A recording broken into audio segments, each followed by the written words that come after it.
কিয়ামতের দিন নবী সাল্লাল্লাহু আলাইহি ওয়াসাল্লামের কাছে কোরআনে আছে, ফাকাইফা ইদা জিনা মিন কুল্লি উম্মাতিন বিশাহিদ ওয়া জিনা বিকা আলা হাউলা'i শাহীদা। নবীকে বলছে আল্লাহ, বন্ধু আপনার উম্মতের প্রত্যেকের আমলনামা আমি আপনার হাতে দেখাবো, আপনার হাতে, আপনার সামনে পেশ করব, আপনি দেখে কথা বলবেন আমার কাছে। সুপারিশ আপনি কইরেন, মানা নাই, কিন্তু আপনি দেখে করবেন। রাসূলুল্লাহ সাল্লাল্লাহু আলাইহি ওয়াসাল্লাম যদি হাসরের ময়দানে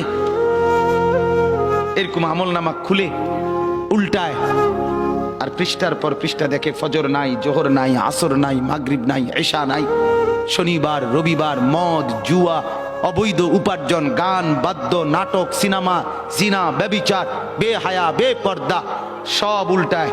আল্লাহর নবী সাল্লাল্লাহু আলাইহি সাল্লাম তখন বলবে, উম্মত কি এটা?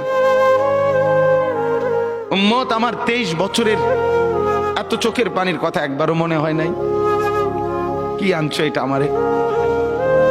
উম্মত তুমি জানো না আমি যে তায়েফের পাথরের আঘাতে পুরা পিঠ চালনির মতো ঝাঁঝরা বানায় ফেলছে আমার?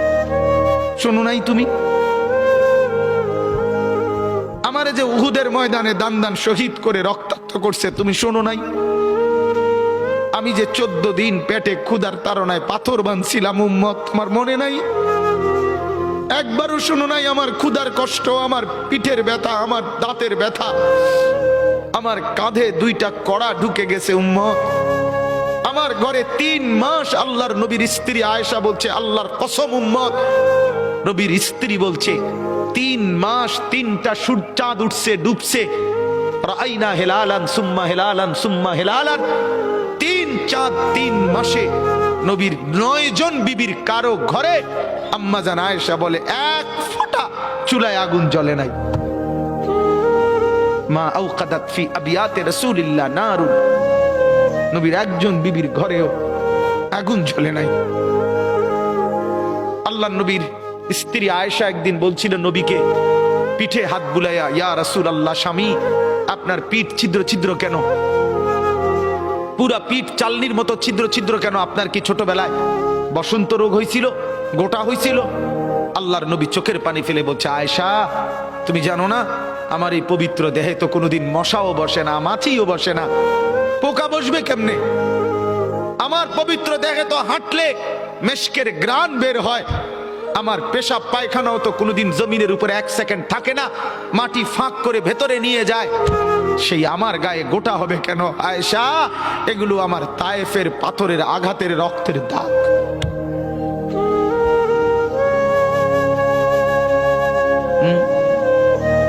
হলো না বাপ? কিছুই মনে হইলো না? এভাবে ভুলে গেলেন? ভুলে গেলেন রাসূলুল্লাহ সাল্লাল্লাহু আলাইহি সাল্লামকে একবারও মনে হলো না? আল্লাহকে ভালোবাসেন, নবীকে ভালোবাসেন, আখিরাত চিনেন? এই বাপ, আমি আপনাদের সন্তান, আমার বাবা আপনাদের মহল্লায় 43 বছর এই বড় মসজিদের ইমাম ছিলেন, 1 দিন 2 দিন না। আমি এই মাটিতে বড় হওয়া ছেলে, এই প্রাইমারি স্কুলের ছেলে, এখানেই বড় হয়েছি। এরা সব আমার আপনজন। আমি আমার আপনজনদেরকে শক্ত করে বললাম, আমি যদি কারো ভাতিজা হই আপনি আমার চাচা, আমি চাই আমার চাচা যেন হয় জান্নাতি। আমি যদি কারো নাতি হই আপনি আমার দাদা, আমি চাই আমার দাদা যেন হয় জান্নাতি। আমি যদি কারো ভাই হই বন্ধু, তো আমি চাই ভাই 2 ভাই মিলে একসাথে হই জান্নাতি। আল্লাহ তোমাকেও তৌফিক দেন, আমাকেও তৌফিক দেন। দোয়া করি বাপ, দোয়াও চাই। জিন্দগি বদলান যুবক, জিন্দগি বদলাও। দিবা নিশির ফিকির আমার, জিন্দগি চেঞ্জ করেন, জীবন চেঞ্জ করেন। ফজরের নামাজে অভ্যস্ত হন। আল্লাহর কসম বন্ধু, ফজরের নামাজ যে পড়বে না সে ইমাম মাহাদিকে খুঁজে পাবে না।